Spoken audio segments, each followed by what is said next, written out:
공공부문 비정규직 노동자들의 총파업 이틀째인 오늘도 급식과 돌봄 차질이 이어졌습니다. 화천 지역의 낮 최고 기온이 35.8도까지 올라가면서 올 들어 첫 폭염 경보가 내려졌습니다. 이재수 춘천시장이 항소심에서 시장직을 유지할 수 있는 선고를 받으면서 이 시장이 역점을 두고 추진하던 사업에 탄력이 붙을 전망입니다. 민선 7기 1년 기획 보도. 오늘은 남북 화해 시대 평화의 중심지가 되고 있는 철원 군정을 분석합니다. 시청자 여러분 안녕하십니까?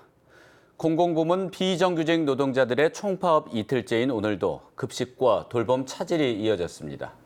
강원도교육청에 따르면 오늘 292개 학교에서 급식이 중단돼 대체급식이나 단축 수업이 이루어지고 31개 학교는 돌봄 교실을 운영하지 않았습니다. 민주노총 강원지역본부는 오늘 오후 12시 30분 강원도 교육청에 이어 오후 1시 강원도청 앞, 오후 3시 춘천 중앙로터리 일대에서 공공부문 총파업 투쟁대회를 열고 임금 인상과 비정규직 철폐를 요구했습니다.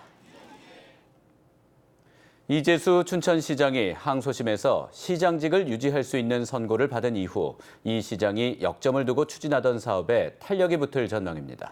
춘천시는 다음 주 금요일 대대적인 공무원 인사도 앞두고 있습니다. 백승호 기자가 보도합니다.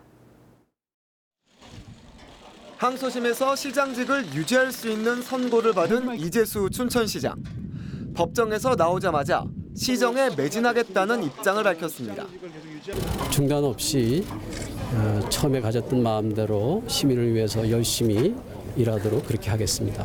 정말 죄송합니다. 그리고 감사합니다. 시정 최고 책임자의 재판으로 어수선했던 춘천시청 분위기도 차분해진 모습입니다. 시청의 한 간부 공무원은 그동안 시청 내에서 좌고우면하며 눈치를 보는 사람도 있었지만 이번 판결로 불확실성이 해소돼 일하는 분위기가 만들어질 것으로 본다고 말했습니다. 이런 분위기 속에 이재수 시장 취임 이후 새롭게 시작된 정책과 사업에 탄력이 붙을 전망입니다. 특히 이 시장이 가장 공들인 시민 주권 강화 정책이 주목됩니다. 마을 일을 스스로 구상하고 해결하는 주민자치회가 최근 인적 구성을 마쳐 내년부터 가시적인 성과가 있을 것으로 예상됩니다. 오는 9월로 예정된 춘천 시내버스 노선 개편을 비롯해 하수종말 처리장 이전과 옛 캠프 페이지의 미세먼지 차단숲 조성 사업도 차질 없이 추진될 전망입니다. 춘천을 문화도시로 조성하는 다양한 사업과 봄내 바람길 조성 등은 더욱 탄력을 받게 됐습니다. 춘천시는 오는 12일 조직 개편에 따른 대대적인 공무원 인사를 통해 조직 정비와 새로운 변화를 앞두고 있습니다. MBC 뉴스 백소입니다. 민선 7기 1년, 오늘은 철원 군정을 짚어봅니다. 접경 지역인 철원은 남북 평화 시대를 맞아 최근 주목받고 있습니다. 철원군은 중앙부처와 함께 남북 교류를 대비하면서 동시에 자녀 교육비 지원 등 미래 인재 육성에 나섰습니다. 김상훈 기자입니다. 이현종 철원 군수가 내건 최우선 공약은 남북 교류 협력의 기반을 다지는 일입니다. 지난해 판문점 선언 이후 철원 DMZ 화살머리 고지에 남북 도로가 연결되는 등 긴장감이 완화됐습니다. 지난달에는 철원 DMZ 평화의 길이 개방됐고 태봉국 궁예도성에 대한 남북 공동 발굴까지 논의되고 있습니다. 남북 평화 분위기 속에 철원군은 경원선 복원과 고속도로 연장 등 남북을 잇는 교통망 마련에도 적극적으로 나서고 있습니다. 경원선이 중단된 남측 최북단 백마고지역입니다. 서울에서 원산을 잇는 경원선 철도가 복원되면 철원은 지리적으로 남북 교류의 중심지가 됩니다. 대부분 사업이 남북 관계에 달려있는 것이 문제지만 지난주 남북미 정상의 깜짝 만남으로 철원의 남북 협력은 힘을 받을 것으로 보입니다. 남북 관계가 좀 좋아지면 지금 약간 중지돼 있던 사업이 빨리 추진돼가지고 철원 군민들한테 많은 희망이 될 수 있으면. 철원군이 선정한 군민 4대 걱정 중 하나인 자녀 교육 문제도 하나씩 해결해 나가고 있습니다. 철원 지역 고등학생에겐 학자금과 교복 지원이 이뤄져 사실상 무상 교육이 실시되고 있습니다. 특히 올해부터 철원 출신 모든 대학생에게는 생활비를 1년에 100만 원씩 전국에서 처음으로 지원합니다. 또 춘천과 서울에는 철원 학사를 운영해 대학생 주거비 부담까지 덜어주고 있습니다. 관 외에서 나가서 이제 대학생을 하고 있기 때문에 그런 것들을 일부 좀 이렇게 감소를 해주고자 저희가 학사 운영도 하고 있고, 그다음에 금년도부터는 이제 첫째부터 다 해서 생활 안정자금을 지원을 해주고 있습니다. 철원구는 남북 통일 시대 대비와 미래 인재 육성에 집중하며 새로운 민선 7기를 열어가고 있습니다. MBC 뉴스 김상훈입니다. 오랫동안 진통을 겪어온 동해 특수학교 건립이 이제 재궤도를 걷게 됐습니다. 강력하게 반대했던 주민들이 우여곡절 끝에 특수학교 건립 공사에 동의해 다음 주부터 공사가 시작됩니다. 유인호 기자가 보도합니다. 장애 학생들을 위한 특수학교 건립을 반대해온 동해시 부곡동 주민대표가 기자회견을 열어 강원도 교육감에 확약서를 공개했습니다. 지역에 뭘 해주기로 약속하는 내용은 없는 것과 마찬가지인 뜻밖의 확약서였습니다. 오히려 아무 보상도 하지 말라는 게 핵심입니다. 주민들은 마을에 이미 있는 도서관을 이전하지 말 것, 특수학교 설립과 관련해 어떠한 혜택도 제공하지 말 것, 교실을 증축하지 말 것 등을 요구해 도교육감의 약속을 받아냈습니다. 주민 대표는 교육청의 여론 몰이와 사법 처리 위협, 격앙된 노인들의 극단적인 행동 등을 우려해 공사를 막지 않기로 했다고 설명했습니다. 우리 주민들은 고통과 분노 속에서도 이해와 용서, 양보라는 현실을 고려해 특수학교 신축을 승인해 보려고 합니다. 교육청은 동해 특수학교 설립 관련 확약서를 투명하고 깨끗하게 지켜주시기 바랍니다. 교육당국은 공사를 서두를 계획입니다. 309억 원을 들여 내년 말까지 공사를 마치고 2021년 3월에 개교하는 게 목표입니다. 19개 학급에 129명을 수용할 수 있는 규모로 짓습니다. 공사 재개를 다음 주 월요일부터 할 예정입니다. 주민분들이 또 기대하시는 거에 끝나지 않게 마을하고 상생할 수 있는 그런 멋진 학교 만들도록 노력하겠습니다. 동해 특수학교가 개교하면 동해와 삼척 지역 학생들의 불편이 크게 개선됩니다.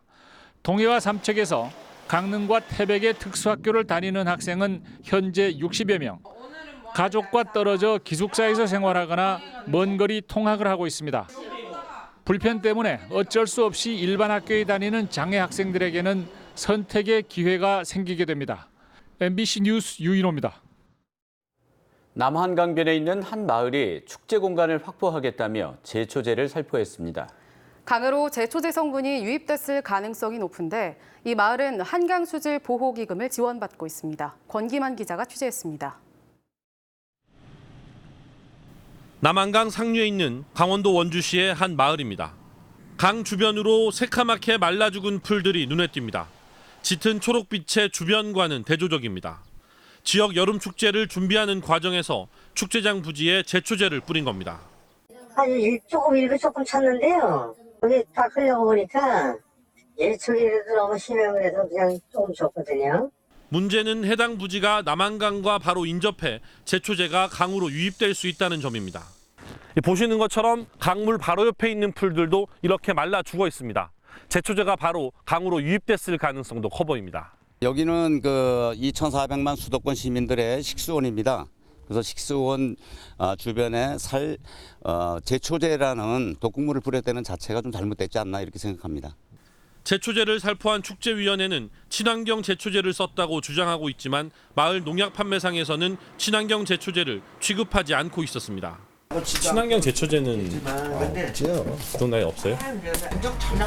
그 왜 안 써요? 그래서 효과 문제가 있다. 그리고 대부분 이제 가격도 만약에 그런 게 있다면 또 가격이 비쌀 테고. 원주시 불원면 6개 마을은 한강 수질 보호 목적의 한강 수계 기금을 매년 7억 원 가량 지원받고 있습니다. MBC 뉴스 권기만입니다.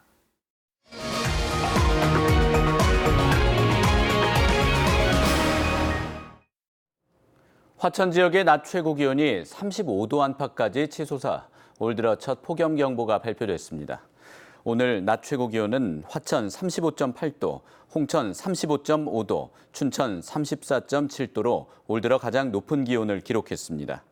기상청은 춘천과 홍천, 화천과 횡성에 발효 중인 폭염주의보를 내일 오전 10시를 기해 폭염경보로 대체했습니다. 현재 인제와 양구 등 10개 시군에는 폭염주의보가 발효 중입니다. 강원지방기상청은 당분간 33도 안팎의 무더위가 이어지겠다며 폭염 피해 예방에 주의를 당부했습니다. 진드기에 물려 감염되는 중증 열성 혈소판 감소 증후군 SFTS 확진 환자가 춘천에서 또 발생했습니다. 춘천시 보건소 등에 따르면 일주일 전부터 발열과 몸살 등의 증상으로 병원에서 입원 치료를 받고 있는 64살 박모 씨가 SFTS 검사 결과 확진 판정을 받았습니다. 박 씨는 개에서 떨어진 진드기에 물린 것으로 알려졌습니다. 한편 도내에서는 지금까지 중증 열성 혈소판 감소 증후군 SFTS 환자가 9명이 발생해 이 가운데 2명이 숨졌습니다. 남북미 정상회담으로 남북관계가 개선되며 개최 시기가 불투명했던 아리스포츠컵 국제유소년 축구대회 개최가 가시권에 들어오고 있습니다. 남북체육교류협회는 다음 달 11일 전후에 평양에서 제6회 유소년 축구대회를 여는 방안을 북측과 협의 중이라고 밝혔습니다. 이번 대회 참가팀은 남북 각 3개 팀과 유럽 3팀, 아시아 3팀 등 8개 국가 12개 팀입니다. 춘천미술관에 전시된 카툰 작품을 놓고 여성 비하 논란이 일고 있습니다. 춘천 여성민우회 등 도내 13개 시민단체들은 2019 세대교감 카툰으로 본 세상 작품 가운데 남자들이 이제 힘들다 작품에 대해 여성의 존엄을 훼손했다는 내용의 성명서를 발표했습니다.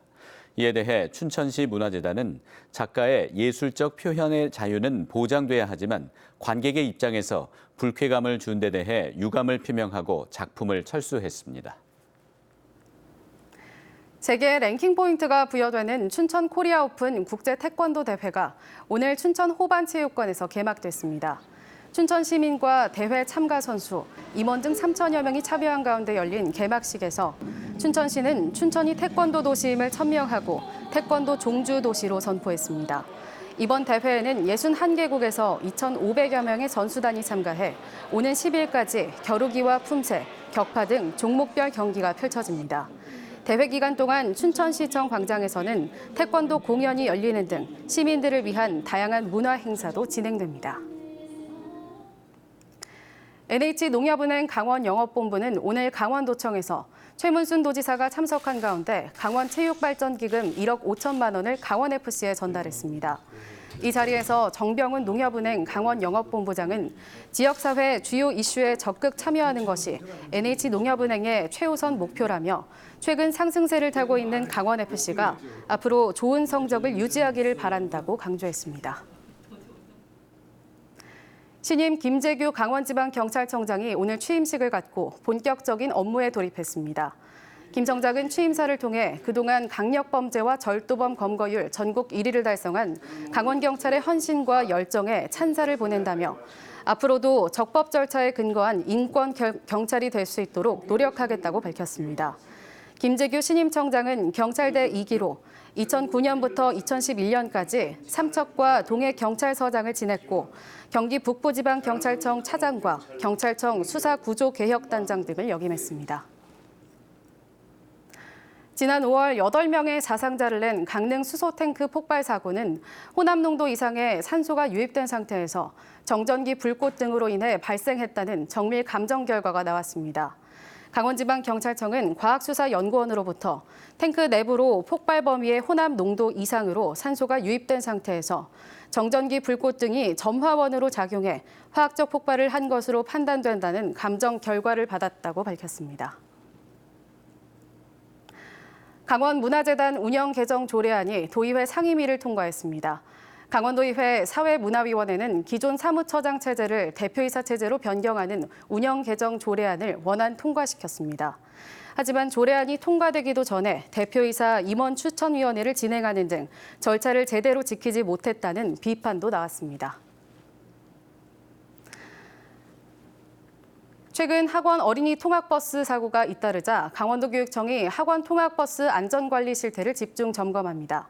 강원도교육청은 오는 10일까지 학원 어린이 통학버스 688대에 대한 안전관리 실태 전반에 대해 현장 점검을 할 계획입니다. 특히 좌선안전띠 적합 여부와 하차 확인 장치 설치 여부 등을 확인하고 어린이 통학 차량 안전 교육을 권역별로 진행할 예정입니다. 춘천시가 각종 사고와 재난을 당한 시민들을 지원할 수 있는 조례안을 마련하고 입법 예고했습니다. 춘천시민안전보험가입과 운영조례안은 화재와 자연재해, 대중교통 이용사고 등을 당했을 때 보험사를 통해 최대 1,000만 원의 보상을 받을 수 있는 내용이 담겼습니다. 이상으로 뉴스데스크 강원을 마칩니다. 여러분 고맙습니다.